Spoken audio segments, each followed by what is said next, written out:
Hello বন্ধুরা, চলো আজ একটু রেডি হয়ে বেরিয়ে পড়ি ঘুরুঘুরু করতে। আজকে একটু ঘুরুঘুরু করতে বেরোচ্ছি, তার কারণ হচ্ছে আমি দুদিন পর চলে যাব আমার বাপের বাড়িতে। তাই সকল বন্ধুদের নিয়ে বেরিয়ে বললাম ঘুরুঘুরু করতে। আর রাস্তায় বেরিয়ে দেখি আমার জুতো ছিঁড়ে গেছে, তাই ফেভিকুইক নিয়ে এই যে জুতো জোড়ানোর চেষ্টা চলছে। তারপরেই চলে আসলাম সাজের দোকানে। এখানে আমার ননদিনী ছিল দুটো আর আমার যা ছিল। তারপর সকলে মিলে সাজের দোকানে টুকটাক কেনাকাটি করে এদিকে আমি নেল পলিশ দেখছি, কিন্তু কিছুটাই নিইনি, কারণ আমার নখ যেহেতু বড় নেই তাই জন্য।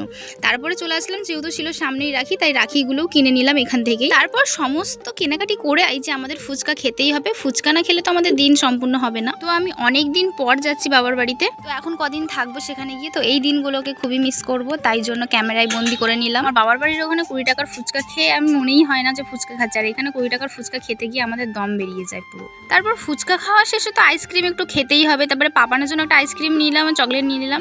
তারপর আমরা চলে যাচ্ছি বাড়ি ফিরে ঢুকে পড়েছি রান্নাঘরে রান্না করতে। আজ হচ্ছে আমাদের তালের পরোটা। তো চলো আমি পরোটা বানাই, তোমরা চ্যানেলটিকে সাবস্ক্রাইব করো। সকলকে টাটা।